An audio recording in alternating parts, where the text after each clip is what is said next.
ဒီနေ့လှုပ်လိုက်တဲ့အရာတိုင်းကကို့အနာဂတ်ကိုပုံဖော်နေတာနော်ဒီတစ်ခါမှတော့ Jack Ma လိုမျိုးခေါင်းဆောင်ကြီးတဲ့အတွေ့အကြုံတွေကနေရလာတဲ့ဘဝကိုအခုမှစတင်မဲ့သူတွေအတွက်တကယ့်ကိုအစွမ်းထက်တဲ့အကြံဉာဏ်တွေကိုစူးစီးပြီးပြောပြသွားမှာပါဒါကသူတို့ဘလို့အောင်မြင်သွားလဲဆိုတဲ့ဇလန်တက်တော့မဟုတ်ဘူးနော်အဲ့ဒီအောင်မြင်မှုတွေရဲ့နောက်ွယ်ကသူတို့ရဲ့တွေးခေါ်ပုံအဲ့ဒီ mindset တွေကိုနည်းနည်းဆန်းစစ်ကြည့်ကြမှာပါကဲဒီအကောင်းရာကိုစဖို့အတွက်ခန္ဓာရည်ရှိခြင်းဆိုတဲ့အချက်နဲ့စလိုက်အောင်Jack Ma ပြောခဲ့တဲ့စကားတစ်ခုကိုကြည့်လိုက်ပါကျွန်တော် Harvard ကိုဝင်ခွင့်ရဖို့10 ကြိမ်တောင်ကြာရှုံးခဲ့ဘူးတဲ့။အော်ဒါကသူဘယ်နှကြိမ်ကြာရှုံးခဲ့တယ်ဆိုတာကိုပြောနေတာထက်ပိုတာတဲ့။သူ့ရဲ့ရှုမြင်ပုံကိုပြနေတာပါ။သူ့အတွက်ကတော့လေဒါဟာအရှုံး10 ကြိမ်မဟုတ်ဘူး။ဘဲရကအလုံးမဖြစ်ဘူးလဲဆိုတာကိုတင်ယူခွင့်ရခဲ့တဲ့အခွင့်အရေး10 ကြိမ်ပဲ။ဆိုတော့ကြာရှုံးမှုဆိုတာအဆုံးသတ်မဟုတ်ဘူးလေ။မှန်ကန်တဲ့လမ်းကိုရှာဖို့အချက်အလက်တွေစုဆောင်းနေတဲ့လုပ်ငန်းစဉ်တစ်ခုပဲဖြစ်နေတာ။အဲ့ဒီလိုကြာရှုံးမှုတွေကိုသင်ခန်းစာအဖြစ်ပြောင်းလဲနိုင်တဲ့တွေးခေါ်ပုံအဲ့ဒီကနေကိုပြန်မေးကြည့်ရမယ်မေးခွန်းတစ်ခုစီကိုတွားကြည့်ရအောင်အခုနေ့စီဘဝကိုအကျင့်အတိုင်းပဲစေရုပ်တရုံလို့ဖြစ်တတ်နေမိသလားဒါမှမဟုတ်ခြေလန်းတိုင်းကိုတတိတရားနဲ့ရည်ရွယ်ချက်ရှိရှင်တတ်နေရဲ့လားကဲအပိုင်း1ကိုရောက်လာပါပြီဒါတော့နေ့စဉ်နိုးကြတက်ကြစေမေခေါင်လောင်းနှံပေါ့ဘာကြောင့်နေ့စဉ်အတွေ့တွေကအနာဂတ်တစ်ခုလုံးကိုပုံဖော်ပေးနေရတာလဲဆိုတော့လေမနဲ့နိုးတယ်ကြောင်းသွားတယ်ဖုန်းသုံးတယ်အိတ်တယ်နောင်နေလေဒီတိုင်းပဲဆိုပြီးတန်တရားလဲနေတဲ့အကျင့်အဲ့ဒါကတကယ်ကိုအန်တယ်ကြီးပါတယ်အကြီးကားချက်ကဘာလဲဆိုတော့ကိုယ့်ဘဝကိုထတ်ချားရောက်ဒါမှမဟုတ်အချင်းနေတစ်ခုခုကပုံဖော်ပြီးမှကိုစောင့်မနေဘဲနဲ့နေ့တိုင်းမှာကိုယ်တိုင်တတိတရားနဲ့တွေးခေါ်ပြီးပုံဖော်သွားဖို့ပါပဲဒီမှာနှိုင်းရှင်ပြထားတာလေးကိုကြည့်လိုက်အောင်မနေ့ကအတိုင်းဒီနေ့မှရက်တက်နေမယ်ဆိုရင်အဲ့ဒါတိုးတက်မှုမရှိတော့ဘူးပေါ့ဟုတ်တယ်မလားအခုလိုအရှိန်အဟုန်နဲ့ပြေးနေတဲ့ကဘာကြီးမှာနေရာမတင်ရဲနေတာဟာတကယ်တော့နောက်ပြန်ဆုံနေတာနဲ့အတူတူပါပ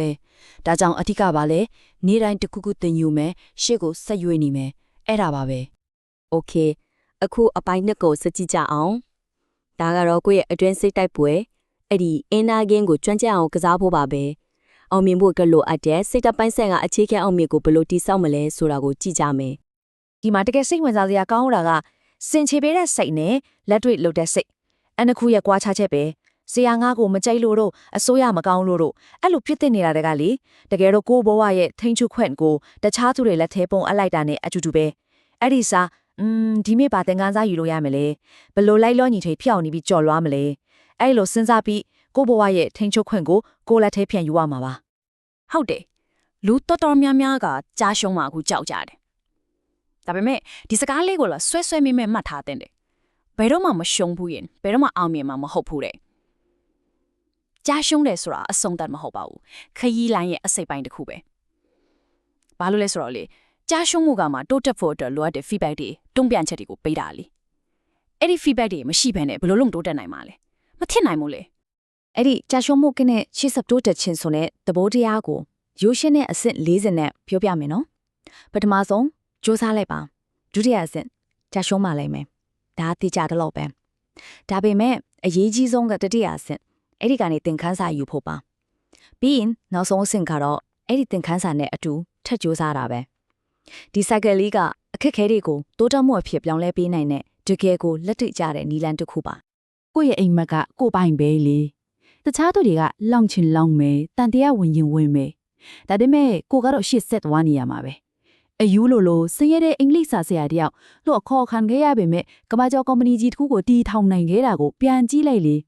အဲ့ဒါကဘာကိုပြလဲဆိုတော့ကို့အတွင်းစိတ်ရဲ့ယုံကြည်မှုဟာပဝန်းကျင်ကအတန်ဒီအားလုံးထက်ပိုပြီးကျဲလောင်နေဖွယ်လိုတယ်ဆိုတာပါပဲကဲအတွင်းစိတ်ကောင်းပြောပြီးပြီဆိုတော့အပြင်ဘက်ကိုဘလို့အနိုင်ယူမလဲဆိုတာစက်ကြည့်အောင်အပိုင်း3မှာတော့အဲ့ဒီ outer game ကိုနိုင်အောင်ကစားဖို့ပါခိုင်မာတဲ့စိတ်သက်ကိုလက်တွေ့အကောင့်ထေဖော်မှုအဖြစ်ဘလို့ပြောင်းမလဲပတ်ဝန်းကျင်နဲ့ထိရောက်ဘလို့ဆက်ဆက်မလဲဆိုတာတွေကိုဆက်ပြီးလေ့လာကြည့်ကြမယ်ညံသုံးပြီးအလုပ်လုပ်တယ်ဆိုတာဘလောက်တန်ဖို့ရှိလဲဆိုတာကိုပုံပြင်လေးတစ်ပုံနဲ့ပြောပြချင်တယ်ဒါကတော့တစ်ခိုးသမား2ယောက်ရဲ့ဇာတ်လမ်းလေးပေါ့ဒီပုံပြင်လေးကအာအင်ကိုပတ်သုံးပြီးပြင်ပါမှလှုပ်တာနဲ့ဖြူဟာကြညံနဲ့အလုပ်လုပ်တာအဲ့ခုဘလောက်กว่าလဲဆိုတာကိုရှင်းလင်းမြင်သွားစေမှာပါကဲပုံပြင်လေးဟာဒီလိုပထမတစ်ယောက်ကပစိန်ရတာနဲ့ချင်းတစ်ခုတော့တာပဲဒုတိယတစ်ယောက်ကလို့မခုတ်သေးဘူးပစိန်ကိုမိနစ်30လောက်အရင်တွဲတယ်ကဲဘသူအရင်ပြီးမလဲတို့ထင်လဲဟုတ်ပါတယ်ဒုတိယလူကအရင်ပြီးထားတယ်ဘာလို့လဲ तू ကပြင်ဆင်မှုနဲ့ view ဟာကိုတုံးသွားတာကိုညံနဲ့အလုံးလုံးသွားတာဒီပုံမြင်လေးကအပင်ပန်းခံပြီးကျူးစားတာထက်ထိရောက်မှုကပိုအရေးကြီးတယ်ဆိုတာကိုတကယ်ကိုထိထိမိမိပြောက်သွားတာပါပဲအဲ့တော့ခိုင်မာတဲ့စိတ်သက်ကိုလက်တွေ့အောင်မြင်မှုဖြစ်ပြောင်းမဲ့ဖို့အထူးလို့ဆောင်ချက်၃ခုရှိတယ်ပထမတစ်ခုကစစ်စံရေးပညာကိုကျွမ်းကျင်ဖို့ဒါကစကားပြောတဲ့ကြုံလေးကိုပြောတာမဟုတ်ဘူးနော်ကိုပြောတာကိုသူများနားလေအောင်လုပ်နိုင်စွမ်းကိုပြောတာဒုတိယတစ်ခုကကိုပတ်ဝန်းကျင်ပေါင်းတဲ့မဲ့သူတွေကိုပညာရှိရွေးချယ်ဖို့နောက်ဆုံးတတိယတစ်ခုကတော့အသုံးဝင်တဲ့သူတယောက်ဖြစ်ဖို့အာရုံစိုက်ပါပြဿနာတွေကိုဖြေရှင်းပေးနိုင်ရမယ်တိုင်ပိုးတစ်ခုဖန်တီးပေးနိုင်ရမယ် ဒီစကားကတကယ်ကိုနည်းနည်းလေမင်းရဲ့တငယ်ချင်းတွေကိုငါ့ကိုပြမင်းရဲ့အနာဂတ်ကိုငါပြောပြမယ်တဲ့။ဘာကြောင့်လဲဆိုတော့ကိုနဲ့ပေါင်းတဲ့နေတဲ့လူတွေရဲ့စံနှုန်းတွေကတဖြည်းဖြည်းနဲ့ကိုယ့်ရဲ့စံနှုန်းတွေဖြစ်လာတတ်တယ်။သူတို့ရဲ့စကားဝိုင်းတွေကကိုယ့်ရဲ့အတွေ့အခေါ်တွေကိုပုံဖော်ပေးတယ်။သူတို့ရဲ့ရည်မှန်းချက်တွေကကိုယ့်ရဲ့ရည်မှန်းချက်တွေကိုလွှမ်းဖို့လာတာကိုကဲအခုနောက်ဆုံးအပိုင်းကိုရောက်လာပါပြီ။အပိုင်းလေးကတော့ရေရှည်အတွက်ကစားပွဲ The Long Game ပေါ့။ကိုယ့်အနာဂတ်ကိုကျမ်းမာရေးနဲ့ချမ်းသာကြွယ်ဝမှုတွေနဲ့ဘယ်လိုခိုင်မာအောင်တည်ဆောက်မလဲဆိုတာကိုအဓိကထားပြီးပြောသားမှာပါ တကယ်ကိုချမ်းသာကြွယ်ဝတယ်ဆိုတာဘာကိုပြောရလဲအဲ့ဒါကကျမ်းမာရေးပါပဲဟုတ်ပါတယ်ကျမ်းမာတဲ့ခန္ဓာကိုယ်တစ်ခုကကိုယ်မတ်တွေကိုအကောင့်ထဲပို့ဖို့လိုအပ်တဲ့စွမ်းရည်တွေယုံကြည်မှုတွေကိုပေးတယ်စဉ်းစားကြည့်လေကျမ်းမာရေးမကောင်းရင်တခြားပြည်လိုချမ်းသာမှုမျိုးကမှအပြည့်အဝခံစားနိုင်မှာမဟုတ်တော့ဘူးလေငွေရေးကြေးရေးနဲ့ပတ်သက်ပြီးလူငယ်တွေလို့လိရှိတဲ့အကြီးမားဆုံးအမှားကဘာလဲသေးလားအဲ့ဒါကအချိန်တွေအများကြီးရှိသေးတယ်လို့ထင်နေတာပဲအေးစေးပါနောက်မှစုမယ်နောက်မှလုံမယ်ဆိုပြီးအချိန်ဆွဲနေတတ်ကြတယ်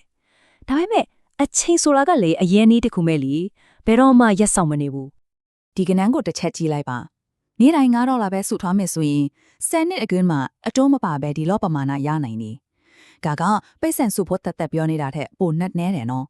အဓိကကဘာလဲဆိုတော့တင်းငယ်တီနီးစီမန်မန်လူတဲ့အလုပ်ရက်တီကအချိန်ကြာလာတာနဲ့အမျှကြီးမားတဲ့ရလဒ်တွေအဖြစ်ပြောင်းလဲသွားတယ်ဆိုတဲ့သဘောတရားကိုပြနေတာပါဒီနေရာမှာကငွေရေးကြီးမှာပဲမဟုတ်ဘူးပညာသင်တာကျန်းမာရေးဆက်ဆံရေးအားလုံးမှာအကျုံးဝင်ပါတယ်ကဲအခုအားလုံးကိုနီးကုန်းချုပ်လိုက်ကြရအောင်ကိုဘဝကိုတာဝန်မှာခုနကပြောခဲ့တဲ့အချက်အားလုံးကိုပေါင်းစပ်ပြီးတော့လက်တွေ့ကျင့်သုံးလိုက်မဲ့နောက်ဆုံးမူပေါင်းတစ်ခုကိုပြောပြချင်ပါတယ်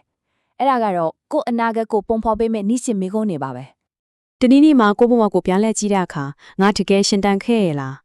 ဒါမှမဟုတ်အသက်ရှိုံပဲရှိနေခဲ့တာလားဆိုရယ်မေခွန်းမျိုးကိုပြန်မေးရမယ့်အခြေအနေမျိုးဘယ်သူမှမရောက်ချင်ကြပါဘူးဒီမေခွန်းကလေနောက်ဆုံးအနည်းချုပ်မတိုင်ခင်မှာကိုတစ်ချက်ပြန်သုံးသပ်ကြည့်ဖို့အခွင့်အရေးပေးနေတာပါဒါကြောင့်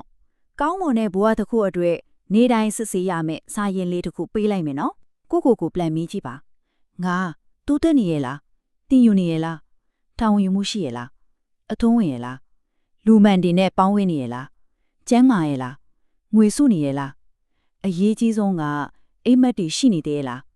ဒီမိခွဲတွေကနေ့တိုင်းကိုပြန်သုံးသပ်ပြီးရည်ရွယ်ချက်ရှိရှင်သန်သွားဖို့အတွက်တကယ်ကိုလက်တွေ့ကြတဲ့ကိရိယာတွေပါပဲနောက်ဆုံးအနေနဲ့ဒီကိုအာရင်ဖြစ်စီမဲ့စကားတစ်ခုနဲ့ပဲညီကုန်းချိုးလိုက်ပါစေကိုဘဝဟောင်းကိုတော်ဝင်မယ်ဘယ်သူမှကိုဆောင်ဝင်ပြီးအသက်ရှင်ပေးမှာမဟုတ်ဘူးဒီစကားကကိုဘဝရဲ့မောင်းနှင်သူဟာကိုယ်တိုင်ပဲဖြစ်တဲ့ဆိုတာကိုအပြည့်အဝအသိပေးနေမှာတဲ့ဒီနေ့ကစပြီးကိုဘဝကိုကိုယ်တိုင်တာဝန်ယူတည်ဆောက်သွားကြရအောင်